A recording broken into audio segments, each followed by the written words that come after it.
நாள் இந்த தவக்காலத்திலே மிகவும் முக்கியமான நாள் எது என்று சொன்னால் இந்த குருத்து ஞாயிறு. இன்னைக்குத்தான் இயேசு அமைதியாக அன்பாக மக்கள் மத்தியிலே கடவுளுடைய அந்த தெய்வீகத்தை, அதிகாரத்தை, ஆட்சியை இன்னைக்கு என்ன செய்கிறார் அப்படின்னா வெளிப்படையாக எல்லோரும் பார்க்கும்படி இந்த மத தலைவர்கள், ஆசாரியர்கள், அந்த ரோம அரசு எல்லார் முன்னிலையிலும் இந்த இறையரசை, கடவுள் தன்னுடைய ஆற்றலை, அதிகாரத்தை காண்பிக்கின்ற, வெளிப்படுத்துகின்ற ஒரு நாள். ஆகவே மக்கள் எல்லோரும் அன்னைக்கு இந்த குருத்தோலை அன்று இயேசுவை ராஜாவாக, அரசராக, யூதகுல அதிகாரியார், தலைவராக அவரை என்ன செய்தார்கள் என்று சொன்னால், குருத்தோலை பிடித்து மரக்கிளைகளை வெட்டி அவர் வருகிற அந்த பாதையிலே, ரோட்டிலே விரித்து, தன்னுடைய சால்வைகளை விரித்து, போர்வைகளை விரித்து அவரை அற்புதமாக மதிப்பு மரியாதையோடு அவருக்கு கொடுக்க வேண்டிய கனத்தை, மதிப்பை, புகழ்ச்சியை உன்னதங்களிலே ஓசானா, தாவீது குமாரனுக்கு ஓசானா என்று சொல்லி அவரை வாழ்த்தி, போற்றி, புகழ்ந்து அவரை கடவுளாக ஏற்றுக்கொண்டு, ராஜாவாக ஏற்றுக்கொண்டு, எங்கள் யூதகுல தலைவர் என்று சொல்லி ஒரிஜினலாக மக்கள் அன்றைக்கு நினைச்சார்கள் என்று சொன்னால், இந்த குருத்தோலை ஞாயிறு என்று, இந்த குருத்தோலை பவனி என்று கடவுளுக்குரிய மதிப்பை, மரியாதையை, கடவுளுக்குரிய ஸ்தானத்தை கொடுத்து அவரை இணைச்சார்கள் என்று சொன்னால், தெருவெங்கிலும் வீதியெங்கிலும் அவர்கள் என்ன செய்தார்கள்? அவ்வளவு அழகாக, சிறப்பாக என்ன செய்தார்கள்? இயேசுவை அழைத்து கொண்டு வந்தார்கள். ஒரு கைது பார்ப்போம், நல்ல கரங்களை கட்டி.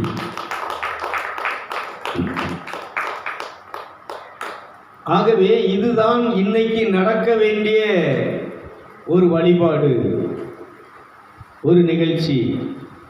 ஆனால் இன்னைக்கு மக்கள் அந்த மதிப்பை, மரியாதையை, இயேசுவை இந்த பாட்டில் பாடணும்.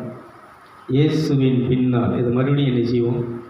பாடுவோம். இயேசுவின் பின்னால் நான் செல்வேன், திரும்பி பார்க்க மாட்டேன். இந்த சிலுவையே முன்னால் தந்தை ஃபாதர் பாடியிருக்கிறார். இன்னைக்கு அவர் பாடின கருத்து சரியானது தான். ஆனால் இன்னைக்கு மக்கள் என்ன பண்ணிட்டாங்கன்னா, அந்த சிலுவையை இணைஞ்சிக்கிட்டாங்கன்னா வச்சுக்கிட்டாங்க. இந்த சிலுவையில் பாடுபட்டு இரத்தம் சிந்தி நம்ம சாபத்தை நீக்கி, பாவத்தை நீக்கி, நம்ம பாவத்தை சுமந்து நம்ம செத்துப்போன ஆன்மாவை உயிர்ப்பிக்கின்ற அந்த இயேசுவை என்ன செஞ்சுட்டாங்கன்னா விட்டுட்டாங்க. அதனால் அந்த பாடலில் பாடினேன், சிலுவையே முன்னாளுங்கிறதுக்கு இயேசுவே முன்னால், இந்த உலகமே பின்னால்னு பாடணும். அதனால் தந்தை அவர்கள்ட்ட நான் என்ன செஞ்சுக்கிடுவேன், இது தப்பு இருந்தால் என்ன செஞ்சுக்கிட்டேன். அவர் பாடின அர்த்தம் சரிதான். ஆனால் இன்றைக்கி மக்கள் என்ன செஞ்சிட்டாங்கன்னா, அந்த வெள்ளிக்கிழமையெல்லாம் பார்த்தீங்கன்னா இந்த சிலுவையை தான் பார்த்துட்டு இருப்பாங்க. இன்றைக்கி சிலுவை பாதை நடக்குன்னு சொன்னால், சிலுவைக்கு கொடுக்குற முக்கியத்துவம் யாரும் கொடுக்கல. சிலுவையில் மறித்த பாடுபட்ட இயேசுக்கு என்ன செய்யலை, கொடுக்கலை. சிலுவை மரத்துக்கு எல்லா கோயிலையும் பாருங்கள் என்ன இருக்குது சொல்லுங்கள். இப்போ நம்ம பீடத்துலேயும் பின்னாடி என்ன இருக்குது? சிலுவை. நம்ம சர்ச்சில் மேலே என்ன இருக்குது? கோபுரத்தில் என்ன இருக்குது? ஆனால் அங்கே என்ன இல்லை, யார் இல்லை சிலுவையில். சிலுவை என்பது அந்த காலத்தில் தவறு செய்தவர்கள், குற்றம் செய்தவர்கள் தண்டிப்பதற்காக, தண்டனை பெறக்கூடிய ஒரு ஆயுதம். சிலுவையில் அடித்து அவங்களை என்ன செய்வாங்க. அதனால் நம்ம பட வேண்டிய தண்டனையை, நம்ம பட வேண்டிய பாடுகளை இயேசு என்ன செஞ்சுக்கிட்டாருன்னா ஏற்று அந்த சிலுவை மரத்திலே அவர் என்ன செய்தார்? அடிக்கப்பட்டு, நொறுக்கப்பட்டு, அவர் ஈட்டியால் குத்தப்பட்டு அங்கே என்ன செய்யப்பட்டார்னா, அந்த ரோம அரசர்களால், அந்த இவங்களால் என்ன செய்யப்பட்டார்னா கொல்லப்பட்டார். அதனால் இந்த சிலுவை என்பது அன்னைக்கு யூதர்களுடைய இதில் சபிக்கப்பட்ட பாவிகளுக்கு கொடுக்க தண்டனையை கொடுக்கக்கூடிய ஒரு ஆயுதம். ஆனால் அந்த சிலுவையிலே மரித்த பாடுபட்ட நம்முடைய பாவங்களுக்காக அடிக்கப்பட்ட நொறுக்கப்பட்ட இயேசு அவர் இப்பொழுது சிலுவையில் இல்லை, அவர் உயிரோடு இருக்கிறார். கைதிட்டுங்களா? உனக்குள்ளே இருக்கிறார், எனக்குள்ளே இருக்கிறார். நல்லா கைதிட்டு ஒரு வரவேற்பு.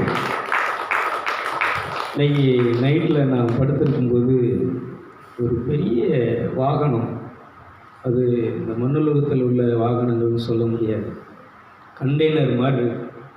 அந்த கண்டெய்னர் வாகனத்தை கொண்டாந்து ஊர் வீட்டு பக்கத்தில் தெருவில் நிப்பாட்டுறான். அந்த நிப்பாட்டி இந்த வாகனத்தை நீ தான் என்ன செய்யணும், எடுத்து செல்லணும் அப்படின்னு அந்த வாகனத்தை கொண்டாந்து என்கிட்ட ஒப்படைக்கிறான். அந்த வாகனத்தில் நிறைய லோடு ஏற்றலாம், நிறைய என்ன செய்யலாம்னா அது கண்டெய்னர் மாதிரி எவ்வளோ வேணாலும் என்ன செய்யலாம், ஏற்றி என்ன செய்யலாம். ஆனால் அந்த வாகனத்தை எடுத்துகிட்டு போனால் எல்லாம் கரடு முரடான இடத்துக்கெல்லாம் போகுது, ஒரு சின்ன தெருவுக்குள்ளே போகுது. இப்போ கொண்டு போகிறேன். இதில் முதல்ல ஒரு 4-5 பேர் உள்ள ஏறி உட்காந்துருந்தாங்க. அவங்கள பூரா இறக்குனா தான் ஏஞ்சல்ஸ் இருக்கிறாங்க. அந்த வாகனத்தை இது பண்ணுறதுக்கு, எனக்கு சப்போர்ட் பண்ணுறதுக்கு ஏஞ்சல்ஸு அங்கே வேறு அதுக்குரிய ஆளை என்ன செஞ்சுருக்கிறாருன்னா கடவுள் நியமிச்சிருக்கிறார். ஆனால் வேறு அதுக்கு சம்மந்தம் இல்லாத ஆட்கள் என்ன செய்கிறாங்கன்னா அதில் உட்காந்துருக்குறாங்க. அப்போ அதை பூரா இறக்குனா தான் நாங்கள் வருவோம் அப்படின்னு. அப்போ இறக்கிட்டு அவங்கள ஏற்றிட்டு சின்ன தெருவு இருக்குது, ஒரு போல் இருக்குது, அந்த சின்ன ஒரு சந்தை, ஒரு ஆள் தான் நடந்து போக முடியும், இடுக்கமான வாசம். இது வழியாக என்ன செய்யுதுன்னா அந்த வாகனத்தை நான் என்ன செஞ்சுட்டு போகிறேன்னா கொண்டு போயிட்டுருக்கிறேன். அப்போ தான் அந்த வாகனத்தை எடுக்கும்போது 25,000 மதிப்பு அந்த பணம். அந்த ஒரு இதில் 25,000 அந்த பணத்தை ஒரு பேப்பர் பணம் 100 500 பேப்பர் இருக்குல்ல, இது மாதிரி 25,000 அந்த பணம். ஒன்றில் 20,000 இதை உன் கையில் என்ன செய்யுது வச்சிருன்னு சொல்லி கொடுத்து இந்த வாகனத்தை என்ன செய்கிறாங்க. அப்போ முழித்தேன். அது முழிக்கும்போது 2:45 முழிச்சு, என்னப்பா ஒரு வாகனத்தை கொடுக்குறீங்கள. இந்த தேவசாய நிகழ்ச்சி என்பது ஒரு வாகனம் மாதிரி இன்றைக்கி எல்லா சந்துகளிலையும் எல்லா வீதிகள்லையும் வீடுகள்லையும் என்ன செஞ்சிட்ருக்கு, உன்னுடைய இது போயிட்டுருக்கு. ஏஞ்சல்ஸ் இது என்ன செஞ்சுட்டுருக்கிறாங்க. கொஞ்சம் நிறைய என்னுடைய தூதர்கள், ரட்சிக்கப்பட்ட பிள்ளைகள், இந்த நிகழ்ச்சியை பார்த்து மனம் திரும்பிய பிள்ளைகள் நிகழ்ச்சியை என்ன செஞ்சுட்டுருக்கிறாங்க. எல்லா இடத்துலையும் வாகனம் போல் என்ன செஞ்சுட்டுருக்கிறாங்க, பரப்பிட்டு இருக்கிறாங்கடா எல்லாம் பேசிகிட்டே இருந்தார். கொஞ்சம் உள்ளுக்குள்ள அந்த உள்ள ஆவியில் இது பண்ணிகிட்டு இருந்தேன். அப்போ தான் அந்த சிலுவையை பற்றி இன்றைக்கி இந்த குருத்து ஞாயிறு இதை இன்றைக்கி மக்கள் கொண்டாடிட்டு இருக்கிறாங்கள. அப்படிங்கும்போது தான் இன்னைக்கு இந்த நாள் மிகவும் முக்கியமான நாள் என்பதை சுட்டி காட்டினார். மத்தேயு நற்செய்தி 21வது அதிகாரம். மத்தேயு நற்செய்தியில் நீங்கள் 21ஆம் அதிகாரத்தில் 1லிருந்து பார்த்தீங்கன்னா, 1லிருந்து வாசிக்க வேண்டாம், நீங்கள் ஒரு 4லிருந்து வாசி பார்ப்போம். இதோ உன் ராஜா சாந்த குணம். நல்லா கவனிச்சுக்கோங்க. இன்றைக்கி நம்ம ராஜா, நம்ம கடவுள், நம்ம வழிபடுகிற இயேசு நம்முடைய சாபத்தையும் பாவத்தையும் நீக்கி நம்ம ஆன்மாவை உயிர்ப்பித்து கடவுளோடு சஞ்சரிப்பதற்கு நமக்கு இன்றைக்கி இந்த உலகத்தில் வந்தவர், மனு அவதாரம் உள்ளவர். அவர் எப்படி இருக்கிறார்னா, இதோ உங்கள் ராஜா. இன்னொரு நம்ம ஆட்சி பைபிளில் அரசர், ராஜாதி ராஜா. இந்த உலகத்தில் இருக்கக்கூடிய எல்லா ராஜாக்களுக்கும் ராஜாதி ராஜாவாக இருக்கிறவர் யாருன்னு சொன்னால் நம் ஆண்டவராக இயேசு கிறிஸ்து. நல்லா கைதிக்கு அவர் என்ன செய்யும், இந்த மதிப்பை நல்லா கைதிக்கு என்ன செய்யும், இந்த மரியாதை அவரை கடவுளாக, ராஜாவாக, நம்மை ஆளுகை செய்கிறவராக டெய்லி அவரை நம்ம கூப்பிடும்போது, அவரை அழைக்கும்போது, அவர் உங்கள் ராஜ்யம் என்ன செய்யட்டும், உங்கள் அரசு என்ன செய்யட்டும், பிசாசின் ராஜ்யம் அழியட்டும்பா, இந்த நோய் என்னை விட்டு என்ன செய்யட்டும், நம்முடைய கஷ்டங்கள், வறுமைகள், தரித்திரங்கள், வேதனைகள், மந்திரவாதங்கள், பில்லிஷன் எல்லாம் அழிக்கும்படி உங்கள் ராஜ்யத்தை நான் என்ன செய்கிறேன், இருதயத்தில் வைத்திருக்கிறேன். இதோ உங்கள் ராஜா. வாசி பார்ப்போம். சாந்த குணம் உள்ளவராய் கழுதையின் மேலும் கழுதை குட்டியாகிய மரியின் மேலும் ஏறிக்கொண்டு உன்னிடத்திலே வருகிறார் என்று சீயோன் குமாரத்திக்குள் சொல்லுங்கள் என்று தீர்க்க தரிசினால், எலிசா தீர்க்க தரிசினால் உரைக்கப்பட்டது நிறைவேறும்படி இதெல்லாம் நடந்தது. சீசர்கள் போய் இயேசு தங்களுக்கு கட்டளையிட்டபடியே செய்து கழுதையையும் குட்டியையும் கொண்டு வந்து அவர் முன்னால் தங்கள் வஸ்திரங்களை போட்டு அவரை ஏற்றினார்கள். திரளான ஜனங்கள் தங்கள் வஸ்திரங்களை வழியிலே விரித்தார்கள். வேறு சிலர் மரக்கிளைகளை தரித்து வழியிலே விரித்தார்கள், பரப்பினார்கள். முன்னடப்பாரும் பின்னடப்பாருமாகிய திரளான ஜனங்கள். ஒரு கைதிட்டுங்களா, தாவீதின் குமாரன், நல்ல கரங்களை தட்டி தாவீதின் குமாரனுக்கு ஓசானா. எல்லாரும் வாய் திறந்து சத்தமா சொல்லுவோம், தாவீதின் குமாரனுக்கு ஓசானா, தாவீதின் குமாரனுக்கு ஓசானா என்றால் அந்த தேவாதி தேவனுக்கு எல்லா புகழ்ச்சியும் துதியும் ஆராதனையும் வணக்கத்தையும் நாங்கள் என்ன செய்கிறோம்? ராஜாதி ராஜாவுக்கு செலுத்துகிறோம். எல்லா மதிப்புக்கும் மரியாதைக்கும் மகிமைக்கும் உரியவரை நாங்கள் என்ன செய்கிறோம்? புகழ்கிறோம், போற்றுகிறோம். இவர்தான் எங்கள் ராஜா, இவர்தான் எங்களை ஆளுகை செய்ய வேண்டும், இவர்தான் எங்களை வழிநடத்த வேண்டும், இவர்தான் எங்களுக்கு துணையாக இருக்க வேண்டும், இவர்தான் எங்களுக்கு உயிராக இருக்க வேண்டும், இவர்தான் எங்களுக்கு காவலாக பாதுகாப்பாக இருக்க வேண்டும் என்கிற ஒரு வழிபாடு, ஒரு ஆராதனை அன்னைக்கு வீதியிலே தெருவிலே இந்த இயேசு ராஜாவை அந்த கழுதை குட்டியின் மேல் ஏற்றி மரக்கலைகளை வெட்டி அங்கே குருத்தோலைகளை பிடித்து இன்னும் அவர்கள் ஓசானா பாடி என்ன செய்கிறார்கள் என்று சொன்னால் அந்த பரலோக தெய்வத்தை மகத்துவப்படுத்தினார்கள், மகிமைப்படுத்தினார்கள். இது இன்னைக்கு நம்முடைய இருதயத்திலே நடக்க வேண்டும், நம்முடைய சபைகளிலே நடக்க வேண்டும், ஒவ்வொரு வீடுகளிலே நடக்க வேண்டும்.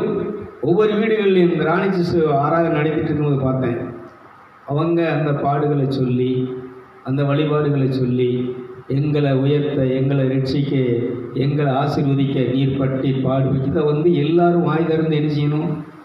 அவங்க பண்ணிகிட்டு இருக்கிறாங்க. அதே வேளையில் உங்களையும் லேசாக பார்த்தேன், நீங்கள் என்ன செஞ்சுருந்தீங்க அப்படி கேட்டுக்கிட்டே நின்றுக்கிட்டு அப்படி என்ன செஞ்சு கை தட்டிக்கிட்டு என்னமோ பண்ணிகிட்டு இருந்தீங்க. இதே போல் எல்லாரும் என்ன செய்யணும் அப்படின்னு சொன்னால் அந்த வாயை திறந்து, அப்பா நீங்கள் சிலுவையில் தொங்கினது உங்களை இயேசுவை நான் என்ன செய்கிறேன்? கண் முன்னால் நிறுத்துகிறேன். அதனால் எபிரேயர் 11 சொல்லுவார், விசுவாசத்தை தூக்குகிறவரும் அதை நிறைவேற்றுவரும் இயேசு கிறிஸ்துவின் மீது உங்கள் கண்களை பதிய வையுங்கள். இப்போ இந்த வீட்டிலிருந்து வாசி பார்ப்போம். கர்த்தரின் நாமத்தினாலே வருகிறவர் ஸ்தோத்திரிக்கப்படக்கூடியவர். உன்னதத்திலே ஓசானா என்று சொல்லி ஆர்ப்பரித்தார்கள், ஆரவாரம் செய்தார்கள்.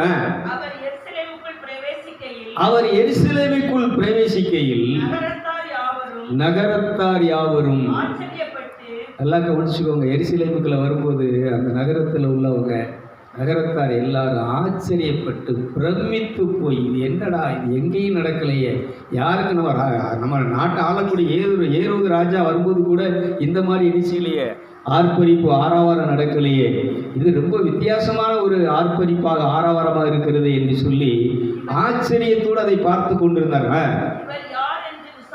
இவர் யார் என்று விசாரித்தார்கள். அதற்கு ஜனங்கள், இவர் கலிலேயாவில் உள்ள நாசரேத்திலிருந்து வந்த தீர்க்கதரிசியாகிய இயேசு கிறிஸ்து. ஒரு கைத்தட்டுகளை நல்ல கைத்தட்டு, நல்லா கைத்தட்டு, உற்சாகத்தை. போற்றுதலுக்குரியவருங்க, ஆராதனைக்குரியவர், வழிபாட்டுக்குரியவர், வணக்கத்துக்குரியவர். ஏன்னா அந்த பிதாவாகிய தேவர் நம்மளை இந்த மனிதனாக படைத்த இந்த மனு அவதாரத்தை, மனுக்குலத்தை ரட்சிப்பதற்கு, அவங்களுக்கு மீண்டும் ஜீவனை கொடுப்பது, தன் சாயலை கொடுப்பதற்கு, அந்த பரலோகத்தினுடைய மேன்மையை கொடுப்பதற்கு, அந்த 1000 வருஷ அரசாட்சியிலே அரசாளும்படி அதிகாரத்தை கொடுப்பதற்கு அவரே மனிதனாக அவதரித்த அவதாரம். தெய்வமே பிதாவே மனிதனாக அவதரித்த அவதாரம் இந்த இயேசு கிறிஸ்து. ஆகவே திருத்துவம் பிதா, குமாரன், பரிசுத்த ஆவி. ஆகவே ஒரே கடவுள் 3 தன்மையிலே 2வது தன்மை தான் குமாரன் இயேசு கிறிஸ்து. அந்த கடவுள் தான் ஆழ்தன்மை. 2வது தன்மை என்ன செய்கிறாருன்னா அவர் எடுக்கிறார். 3வது தன்மை ஆவியானவர், அபிஷேகம். அதனால் இந்த திருத்துவத்தை நம்ம என்ன செய்யணும், எப்பவுமே மைண்டில் வச்சுருக்கணும். அந்த ஒரே கடவுள் என்னை கேட்குறாங்க. அப்போ இன்றைக்கி நிறைய பேருக்குள்ள சர்ச்சை என்னென்னா, இதாதான கடவுள், உலகத்தை படைத்தவர், இயேசு எப்படி கடவுளாக முடியும்?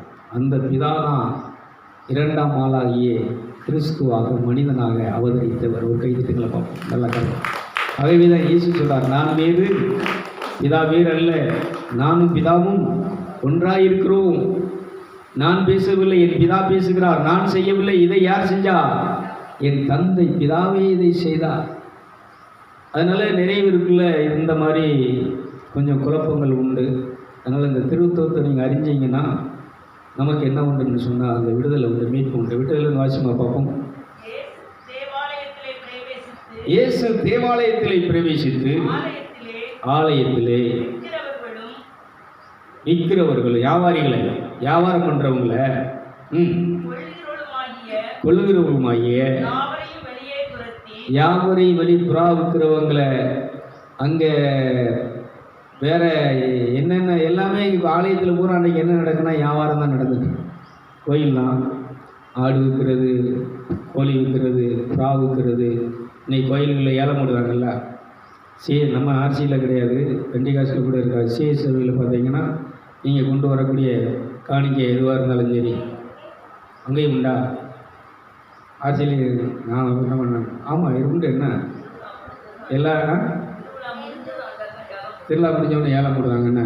சரி சரி, நல்லா கவனிச்சுக்கோங்க. இப்படி கொண்டு வரக்கூடிய காணிக்கையில் பூரா என்ன செய்யணும்னா ஏழைகளுக்கு, அனாதைகளுக்கு, ஆதரவற்றவங்களுக்கு, இந்த உலகத்தில் ரொம்ப கஷ்டப்பட்டு முடியாமல் ஊனமுற்றோர், இவங்களுக்கு என்ன செய்ய வேண்டிய இந்த காணிக்கை பொருட்களை இதை என்ன செய்கிறாங்கன்னா இவங்க ஏலம் போட்டு அதை அந்த பணத்தை என்ன செஞ்சிட்ருக்கிறாங்கன்னா இவங்க குடும்ப காரியங்கள், இவங்க காரியங்கள், சொந்த காரியங்கள் என்ன செஞ்சிட்ருக்கிறாங்க, பண்ணிகிட்ருக்கிறாங்க. அதனால் இயேசு சொல்கிறாரு, என்னுடைய ஆலயத்தை நீங்கள் கல்லர் புகையாக்கி விட்டீர்களே, வியாபாரமாக்கி விட்டீர்கள்னு சொல்லி எல்லாத்தையும் மாறி என்ன செஞ்சார்னா அந்த ஆலயத்துக்குள்ளே வீதிகளில் பூரா என்ன செஞ்சார்னா விதைச்சி செதறி அத்தனை பேரையும் அடித்து ஓட ஓட முடுக்கி இன்னைக்கு தான் அந்த கடவுள் தன்னுடைய பவரை, அரசாட்சியை அன்னைக்கு இந்த குருத்தோலை ஞாயிறு அன்னை, இந்த குருத்தோலை அன்னை தான் நினைச்சாருன்னு அந்த பவனியில் தான் தன்னுடைய முழு பலத்தையும் தான் யார் என்பதை நினைச்சாருன்னா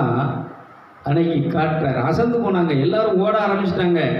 ஒரே தனி மனுஷன்தான் தன்னுடைய சொந்த கையால் சாட்டை அவர் இது பண்ணி உண்டு பண்ணி என்ன செஞ்சிட்டு இருக்கிறாரு சொன்ன அடித்து தூக்கி வாரி போட்டு அன்னைக்கு பண்ண அவருடைய அந்த ராஜரீகம், அந்த ஆளுமை, அதிகாரம், அந்த கடவுளுடைய தன்மை அன்றைக்கு என்ன செய்யணும் முழுசையும் இங்கே வெளிப்படுத்துகிறார். முழு விளத்தையும் இங்கே காட்டுறாரு. முழு அதிகாரத்தை என்ன செய்கிறாருன்னா வெளிப்படுத்தி எல்லாத்தையும் செதறடிச்சு, இது என் வீடு எல்லா ஜனத்திற்கும் ஜெப வீடாக இருக்கிறது. இதை நீங்கள் என்ன செஞ்சிட்டீங்க, ஆலயத்தை கல்வருக்கு புகையாக்கிட்டீங்க, வியாபாரத்துக்கு கூடாரமாக்கிட்டீங்க அப்படின்னு சொல்லி இன்றைக்கி அன்னைக்கு என்ன செஞ்சாருன்னா எல்லாத்தையும் வெளுத்து வாங்கினார்.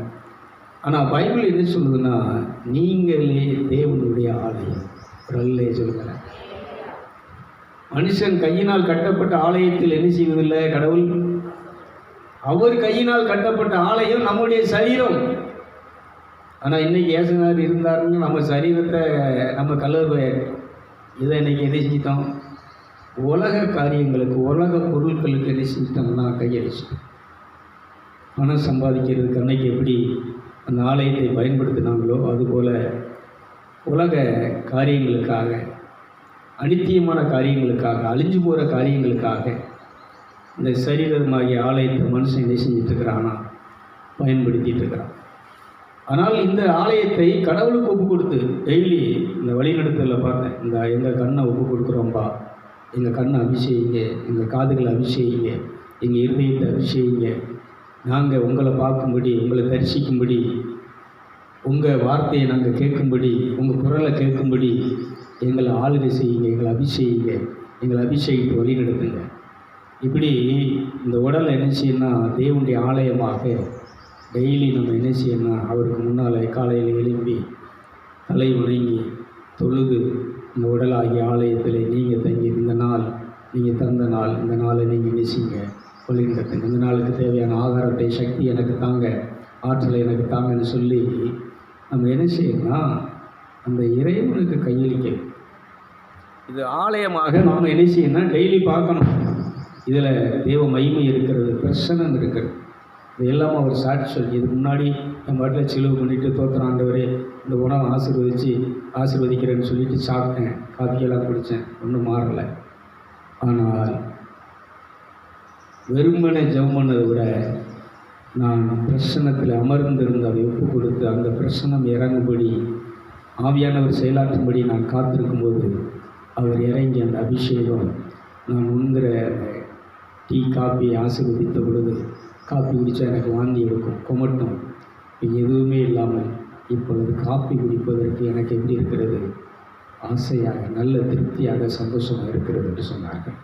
ஆகவே இன்றைக்கி நாம் ஒவ்வொரு செய்கிற அனைத்தையும் கடவுளுடைய சன்னிதானத்திலே கடவுளுக்கு ஒப்படைத்து அர்ப்பணித்து இந்த உடலை கையில் அர்ப்பணித்து நம்ம வாழும்போது அந்த தெய்வ பாதுகாப்பு, அந்த அருள், அந்த ஒளி அபிஷேகம் நம்மளை ஆட்கொண்டு வழி நடத்துகிறது. Praise the Lord. விட்டதிலிருந்து வாசிப்போம். அவர் செய்த அதிசயங்களையும் அந்த கோயிலில் அன்னைக்கு காசுக்காரர்களுடைய பலகைகளையும் புறா விற்கிறவர்களுடைய அந்த ஆசனங்களை, அவங்களுடைய அந்த மேசையெல்லாம் கவிழ்த்து என்னுடைய வீடு ஜெப வீடு எனப்படும் என்று எழுதியிருக்கிறது. நீங்களோ அதை கல்வர் குகையாக்கி விட்டீர்கள் என்றார். அப்பொழுது குருடரும் சப்பானிகளும் தேவாலயத்திலே அவரிடத்திலே வந்தார்கள். அவர்களை குணமாக்கினார், சப்பானிகளை நடக்கச் செய்தார், குருடர்களை பார்வையை செய்தார். கைதிட்டுகிறார்கள் செய்த அற்புத புதுமை.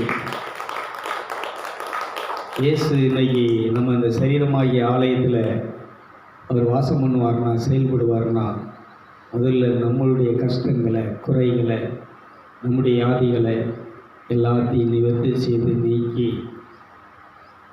நம்மளை என்ன செய்கிறார் அப்படின்னு சொன்னால் இந்த ஆலயமாக இந்த உடலை அவர் உருமாற்றி கொண்டிருக்கிறார்.